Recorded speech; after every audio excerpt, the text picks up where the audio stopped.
अगर अभी वक्फ बोर्ड ने जमीन ले ली है तो हम किसी भी कोर्ट में अभी नहीं जा सकते। तो वक्फ बोर्ड में जो जमीन देगा तो जबरदस्ती थोड़ी ना लेंगे, वो तो अपनी मर्जी से ही तो देगा आदमी। वक्फ बोर्ड क्या चीज़ है, पहले इसको आप समझिए। आप वक्फ बोर्ड क्या है? वक्फ बोर्ड संशोधन बिल्कुल नहीं होना चाहिए। सब गलत कर रहे थे, नए नए निकाल रहे हैं, रोज नई नई बात निकाल रहे हैं। कभी कुछ लाम है, कभी कुछ लाम है। मेरा मानना है कि वक्फ बोर्ड के पास ज्यादा पावर्स हैं, ज्यादा शक्तियां हैं। नहीं नहीं, ऐसा नहीं है, सरकार से ज्यादा पावर हो जाएगी। आपको ऐसा लगता है कि वक्फ बोर्ड के पास ज्यादा शक्तियां हैं, ज्यादा पावर है? और जो मिली हुई है बस वे हैं। इमाम उसे बनाएंगे जो नमाज को जानता होगा, वरना हम ऐसे आदमी इमाम बना ही नहीं सकते। नमस्कार, मैं हूं गजेंद्र सिंह और आप खुल चुके हैं न्यूज़ डिगी। केंद्र सरकार एक अधिनियम लेकर आ रही है जिसके ज़रिए वो वक्फ बोर्ड की पावर्स में संशोधन करना चाहती है। वक्फ बोर्ड जो पहली बार 1954 में बना, 1954 में बनने के बाद उसमें पहला संशोधन हुआ 1995 में और दूसरी बार संशोधन हुए जब मनमोहन सिंह प्रधानमंत्री थे 2013 में। और अब 2024 में इस मौजूदा सत्र में मोदी सरकार वक्फ बोर्ड की पावर्स में संशोधन करने जा रही है और संशोधन की संख्या 40 के आसपास बताई जा रही है। कहा जा रहा है कि मौजूदा सत्र में 40 संशोधन वक्फ बोर्ड के अधिनियम के संशोधन के लिए लेकर आए जाएंगे। ये वक्फ बोर्ड इस समय भारत में तीसरा सबसे बड़ा बोर्ड है जिसके पास इस समय सबसे ज़्यादा ज़मीन है। अगर बात करें ज़मीन की तो 8 लाख एकड़ ज़मीन अभी वक्फ बोर्ड के पास है। सबसे ज़्यादा इंडियन रेलवे के पास है और उसके अलावा चर्चों के पास है और तीसरे नंबर पर है वक्फ बोर्ड जिसके पास 8 लाख एकड़ से ज़्यादा ज़मीन है। वक्फ बोर्ड क्या है और उसमें संशोधन होने चाहिए या नहीं होने चाहिए, इसके लिए हमने बात करी है मौलाना जावेद से। सुनिए क्या कुछ कह रहे हैं। अभी मेरे साथ मौजूद हैं मौलाना जावेद और सीलमपुर में मैं हूँ इस समय। जैसा कि आप जानते हैं कि वक्फ बोर्ड में की पावर्स में चेंजेस करने के लिए सरकार एक अधिनियम लेकर आ रही है जिसमें बताया जा रहा है 40 संशोधन होंगे। तो उसी रिगार्डिंग हम आज मौलाना जी से बातचीत करेंगे। स्वागत है आपका। जी जी, बहुत शुक्रिया। क्या लग रहा है आपको कि वक्फ बोर्ड के पास जो पावर्स हैं उनमें संशोधन किया जाना चाहिए या नहीं किया जाना चाहिए? ये जो सरकार बिल लेके आ रही है, जैसा ये बिल 54 में बना था वक्फ बोर्ड, उसके बाद 95 में इसमें चेंजेस हुए, फिर 2013 में हुए और अब तीसरी बार चेंजेस की तैयारी है। क्या कहना है आपका? वक्फ बोर्ड क्या चीज़ है, पहले इसको आप समझिए। आप वक्फ बोर्ड क्या है? वक्फ बोर्ड वो जायदाद हैं कि जो बेचारे मर गए, अब उनके पीछे कोई वारिस नहीं है। उन्होंने अपने मकान, अपना घर या अपनी ज़मीन जो भी है, उन्होंने कहा भाई देखो ये हम जो है अपना वक्फ कर रहे हैं। जैसे वो जो बेवा है, यतीम है, बच्चे हैं, गरीब हैं, उनकी बीमारी के लिए और अपने दीन के लिए, मज़हब के लिए, एक मजहबी मामला है, हम उनके लिए वक्फ कर रहे हैं ताकि जो है आदमी हमें तक हमें सवाब मिलता रहे। तो एक आदमी की तमन्ना ये होती है कि मरने के बाद मुझे भी वो सवाब मेरे जो है पहुँचता रहे। तो बहुत से लोग पानी के सबील लगवाते हैं कि ताकि पानी लोगों को पिलाते रहें तो उसका हमें सवाब है, मरने के बाद भी हमारी आत्मा को शांति मिले, सवाब मिले। ये हमारे यहाँ मसला है कि मरने के बाद हमसे पहले हम वो काम करके जाना चाहते हैं, कोई भी ईमान वाला मुसलमान कोई भी हो, कि हमें मरने के बाद हमें पुण्य और सवाब हमें वहाँ पहुँचता रहे हमारी आत्मा को। तो उसी लिए वो लोग जो है मदरसे में कमरे वमरे बनवा देते हैं, गरीब बच्चे पढ़ लेते हैं, मस्जिद बनवाते हैं भाई ताकि वहाँ नमाज पूजा लोग इबादत करते हैं, और सबील लगवाते हैं, कोई हॉस्पिटल खुलवा देते हैं, तो बेवाओं के लिए बना देते हैं। तो वक्फ जो है उन लोगों ने वक्फ ज़मीन की है इसी नीयत से की है। तो अगर हम जो है उनमें हम संशोधन इस नीयत से कर रहे हैं कि हम उनके मकसद, उनकी नीयत को में अमल ना हो सके, उनके खिलाफ काम हो जाए, तो उनकी आत्मा को शांति नहीं मिलेगी जिस नीयत से उन्होंने जगह दी है। अब हमारी नीयत ख़राब हो रही है कि भाई वक्फ बोर्ड की जगह कराड़ पैलेस में है, बड़ी महंगी जगह में है, वक्फ बोर्ड की जगह लोधी रोड पे है, वक्फ बोर्ड की जगह जो है वहाँ ग्रेटर कैलाश में है, वक्फ बोर्ड की जगह जो है महरौली में है, वक्फ बोर्ड की जगह जो है दिल्ली में है, पुराने दरियागंज में है। तो ये डिपेंड करता है आदमी के रहने के ऊपर। तो जो आदमी दरियागंज में था तो उसकी वक्फ की ज़्यादा दरियागंज में होगी, तो जो आदमी महरौली में था तो उनकी जगह महरौली में होगी, जो आदमी कराड़ पैलेस में था पहले तो उसकी ज़मीन जो है अजमेरी गेट में और कराड़ पैलेस में होगी। यही हाल पंजाब में, अमृतसर में है, पानीपत में, सोनीपत में बहुत सारी वक्फ बोर्ड की जगह है, झज्जर में है, हिसार में है, रोहतक में है, सब वक्फ बोर्ड की बहुत सारी जगह है, कब्रिस्तान थे या और भी कोई जगह हो। यही हाल जो है पंजाब के, हरियाणा में, पंजाब में है और भी स्टेट में भी है, तो दिल्ली में भी यही मामला है। तो तो इसलिए एक तो हम संशोधन हमारी हुकूमत अगर करे तो सरकार सबकी है, सरकार जब जीतने के बाद, जब बनने के बाद सरकार भाई नहीं हिंदुओं की है, मुसलमानों की है, बीजेपी वालों की है, उसकी है, ये मसला नहीं होता। तो गवर्नमेंट सरकार वो सबकी है। तो अगर खुदा ना करे कोई ऐसी बात होती है तो हम जाएंगे तो उन्हीं के पास ही, पहले भी गए उन्हीं के पास ही, अमित शाह से पहले भी मिले, वहाँ तक बात पहुँचाई, लेटर भी भिजवाते रहते हैं कि भी इस पर जो है वो, और वो लोग करते भी, ऐसा नहीं है कि बहुत से काम उन्होंने करते भी हैं, क्योंकि वो सरकार उनकी है तो वो सबको दे के चलना है उनको।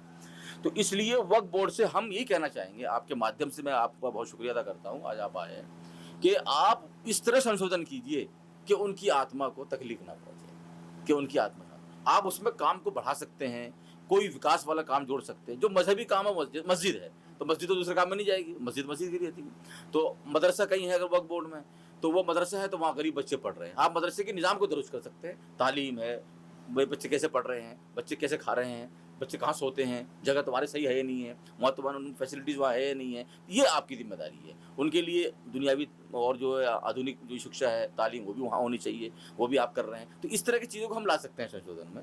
और विधवाओं के लिए आपकी क्या तरतीब है भाई, विधवाओं को आप किस तरह देते हैं, वो भी आप जायज़ा लीजिए, वो भी आप उसको सही कीजिए। और बहुत से लोग, मैं ये कहता हूँ संशोधन यहाँ होना चाहिए, अगर होना चाहिए तो एक पॉइंट में बहुत अहम मसला है। हाँ, तो कुछ लोग तकलीफ होगी इससे, लेकिन ये अहम ये है कि मैं समझता हूँ, हाँ मैं ये परसेंटेज तो मैं नहीं बता सकता हूँ, लेकिन ये कह सकता हूँ कि काफ़ी परसेंटेज जो लोगों ने वक्फ बोर्ड की जायदाद पर कब्जा कर रखा है, वो ना उनकी आत्मा के लिए काम कर रहे हैं कि जो जिस मकसद के उन्होंने दिया था, हालांकि किराए के लिए लिया था, कि उन्होंने किराए के लिए लिया कि हम भाई इसका किराया देंगे और किराया फिर आपको अपनी विधवाओं में यूज़ कीजिएगा, बच्चों जो यतीम बच्चे हैं, गरीब बच्चे हैं, उनमें यूज़ कीजिएगा, पढ़ाई में खर्च कीजिएगा, लेकिन वो किराया नहीं दे रहे हैं। तो वो ऐसे लोग जिन्होंने फतेहपुरी में जाके देखिए, चांदनी चौक में जाके देखिए, करोड़ बाग में जाके देखिए, पहाड़गंज में जाके देखिए, और महरौली में जाके देखिए, ऐसी जगह है जहाँ तक हम लोग पहुँचे भी हैं और सर्वे में हम लोग गए हैं कई जगह, कि वो जगह अब वो हिंदू मुसलमान की बात नहीं है, उसमें मुसलमान भी हैं और उसमें जो है कोई भी हो सकता है, हम किसी मजहब का मतलब ही नहीं है।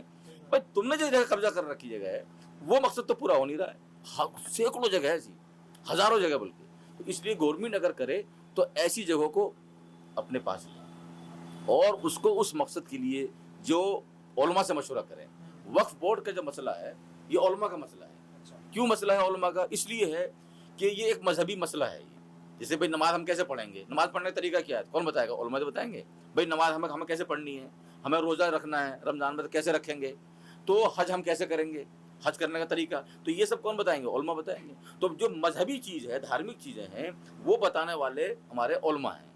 तो उलमा से एक मीटिंग करें हमारी हुकूमत कि भाई हम जो बड़े बड़े उलमा हैं, चाहे वो हैदराबाद के हों, बुलाएं, बेंगलोर से बुलाएं, मुंबई से बुलाएं, देवन से बुलाएं, बरेली से बुलाएं, और जो भी मतलब जहाँ जगह हमारे उलमा हैं उन सब उलमा को बुला कर उनकी एक मीटिंग लें कि भाई वक्फ बोर्ड के ताल्लुक से आपका क्या मसला है।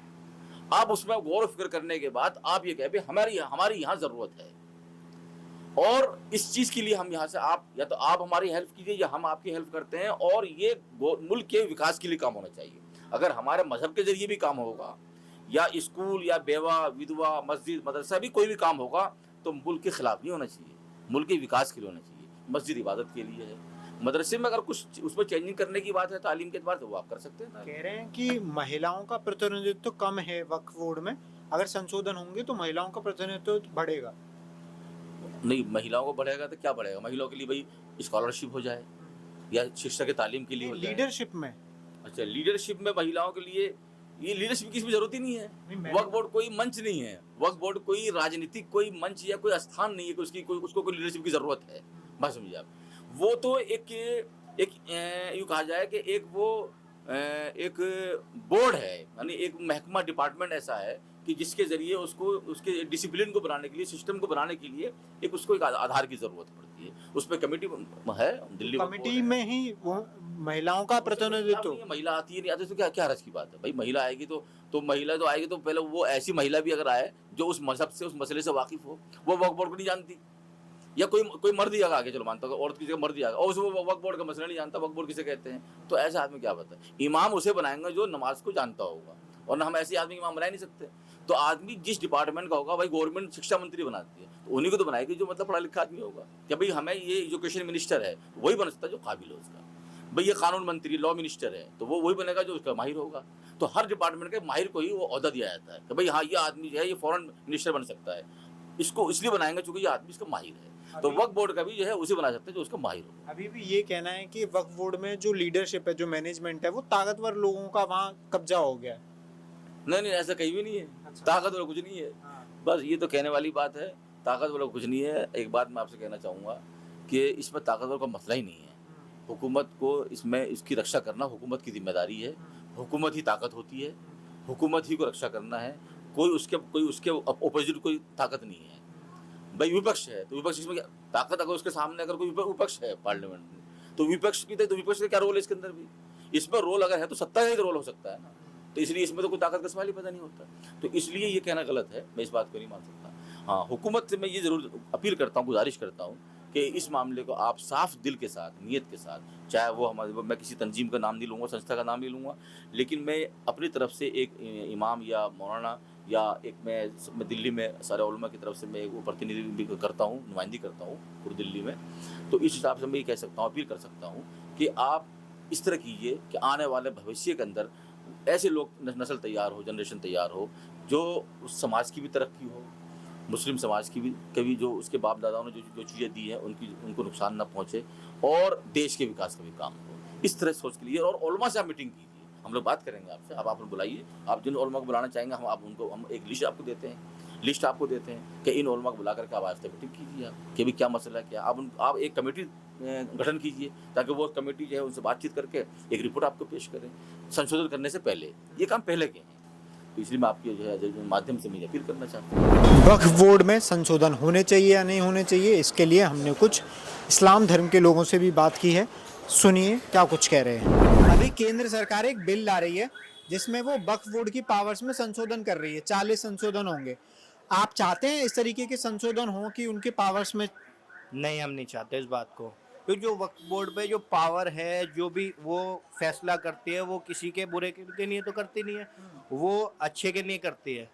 जो भी उनके पास में ज़मीनें होती हैं या जो भी चीज़ें होती हैं, वो या तो उसका मिसयूज़ करें जब समझ में आता है कि किसी को प्रॉब्लम हो रही है उस चीज़ से, या फिर वो किसी की गैर कानूनी ज़मीन पे कब्जा कर रहे हो, वो अपनी मस्जिदें या अपने जो भी होती है कब्रिस्तान वगैरह होते हैं, वो उसमें अपना जो उनके पास पैसा होता है वो पैसा लगाती हैं, वो खर्च करते हैं, उसे मेंटेन करते हैं। इसमें गवर्नमेंट की क्या वो है? तो आप नहीं चाहते कि पावर छीनी जाए? नहीं, या कोर्ट में उसके खिलाफ अपील करी जा सके? अगर कोई गलत कर रहा है तो समझ में आता है कि कोर्ट में उसके खिलाफ अपील करी जाए, जब हमें पता है कि वहाँ कुछ गलत नहीं हो रहा। अगर गलत हो रहा है तो वो आज से पहले क्यों नहीं दिखा गवर्नमेंट को? आज से पहले गवर्नमेंट को भी तो दिखना चाहिए ना कि वहाँ कुछ गलत हो रहा है। ये अभी कुछ नए वो आए हैं कि उन्हें अभी पता चल रहा है, या वो गवर्नमेंट या वो लोग अब जाग रहे हैं कि अब उन्हें दिख रहा है कि वहाँ गलत हो रहा है। आप बताइए ये कैसे करेंगे? तो जो संशोधनों की लंबी लिस्ट है जिसमें 40 संशोधन है, वो तो गवर्नमेंट तो देखो कुछ भी लाएगी, वो तो नए अब उन्होंने इसमें क्या बोलते हैं, कानून में भी नए वो लेके आए, धाराएं लेके आए, सब बदल दिया है। वो तो गवर्नमेंट की अपनी वो होती है, लेकिन ये मेरे हिसाब से गलत है। क्या नाम है आपका? अयान। आपका क्या नाम है? इरफान। आपको क्या लगता है जी? नहीं, जो काम जैसे चल रहा है, शुरू से ये वक्फ बोर्ड है और शुरू से ये काम हो रहा है हमारे देश के अंदर, वो कोई भी धर्म में हो, सब चीज़ों में इसके पास वक्फ बोर्ड की ज़मीन, अगर उनकी अपनी ज़मीनें हैं, कोई आदमी अगर ऑब्जेक्शन उठा रहा कि मेरी ज़मीन ले ली है, रख ली है, तो अपील कर सकता है जाके। और अगर नहीं है तो फिर क्यों अभी ये पावर नहीं है ना, नहीं जा सकते। अगर अभी वक्फ बोर्ड ने जमीन ले ली है तो हम किसी भी कोर्ट में अभी नहीं जा सकते। तो वक्फ बोर्ड में जो ज़मीन देगा तो ज़बरदस्ती थोड़ी ना लेंगे, वो तो अपनी मर्जी से ही तो देगा आदमी, अपनी मर्जी से ही तो उस ज़मीन को देगा। अब कल को उठ के कोई कहने लगे बेफालतू में, कहने लगे ये विवादित जगह है जी, जैसे शुरू से होता आ रहा है, भाई एक जगह एक स्थल है, पर्यटन स्थल है, कल कोई भी तरह का कोई भी मंदिर है, वहाँ पे वो शुरू से एक मंदिर है, कल जाके कोई आदमी कहने लगे जी मेरी ज़मीन है, ये तो हमारा मामला है, तो फिर वहाँ भी सवाल उठना चाहिए, वहाँ भी अपील होनी चाहिए, वहाँ भी केस जाना चाहिए था। मानना है कि वक्फ बोर्ड के पास ज़्यादा पावर्स हैं, ज़्यादा शक्तियाँ हैं। नहीं, ऐसा नहीं है। सरकार से ज़्यादा पावर हो जाएगी, सरकार से ज़्यादा पावर हो जाएगी क्या वक्फ बोर्ड के पास, या किसी भी आदमी के पास देश के अंदर सरकार से ज़्यादा पावर हो जाएगी क्या? कानून के हिसाब से तो चलेगा। नहीं चल रहा था तभी तो सरकार संशोधन कर रही है। नहीं, कानून के हिसाब से चल रहा है ना, ऐसे कैसे नहीं चल रहा है। ये चीजें जो शुरू से चलती आ रही है, या अभी 10 या 15 साल के बीच में सरकार आई है, उससे पहले देश में सरकार ही नहीं थी, बगैर सरकार के देश चल रहा था क्या। लोग ये भी कहते हैं कि पावरफुल लोग बैठे हुए हैं वक्फ बोर्ड में ऊपर। पावरफुल लोग जो बैठे हुए हैं, अब आप एक बात देख लो, पावरफुल तो कहने को दिल्ली में सीएम भी था केजरीवाल, अब उसकी पावर का है। तो ये तो अपने हिसाब से अपनी सरकार, अपने कानून, ये सारी बातें होती हैं। खैर बस जो भी है, खैर इसमें नहीं होना चाहिए, मैं ज़्यादा नहीं बोलूँगा। क्या नाम है आपका? नूर मोहम्मद। ये केंद्र सरकार जो है एक बिल ला रही है जिसमें कि वक्फ बोर्ड के जो नियम कायदे कानून हैं, जो उसको पावर मिली हुई है, उनमें संशोधन करना चाहते हैं। ऐसा कह रहे हैं 40 संशोधन होंगे। तो आप चाहते हैं संशोधन हो उसमें? संशोधन बिल्कुल नहीं होना चाहिए, सब गलत कर रहे थे, नए नए निकाल रहे हैं रोज नई नई बात निकाल रहे हैं। कभी कुछ लाम है, कभी कुछ लाम है, कभी स्कूलों में यूँ पढ़ना चाहिए, यूँ करना चाहिए, रोज नहीं ला रहे, रोज नहीं। बिल्कुल नहीं होना चाहिए, नहीं होना चाहिए। नहीं। तो आपको ऐसा लगता है कि वक्फ बोर्ड के पास ज़्यादा शक्तियाँ हैं, ज़्यादा पावर है? हाँ जी, हैं? और जो जो मिली हुई है बस वे हैं, अच्छा। जो पहले से मिली हुई है वे है। तो उनमें कम ज़्यादा नहीं होना चाहिए, मतलब बनी रहनी चाहिए। बनी रहनी चाहिए वो। बनी रहनी चाहिए। हाँ जी, आप नहीं चाहते चेंजेस? नहीं। तो सुना आपने लोग क्या कह रहे हैं, संशोधन होना चाहिए या नहीं होना चाहिए। मौलाना जावेद क्या बोले कि अगर संशोधन होता है तो एक मीटिंग बुलाई जाए जिसमें कि हमारे लोगों का नेतृत्व हो और बातचीत करके संशोधन किए जाएं। आपको ये रिपोर्ट कैसी लगी कमेंट करके ज़रूर बताएं। कैमरा पर्सन आनंद के साथ मैं गजेंद्र सिंह, सीलमपुर, दिल्ली।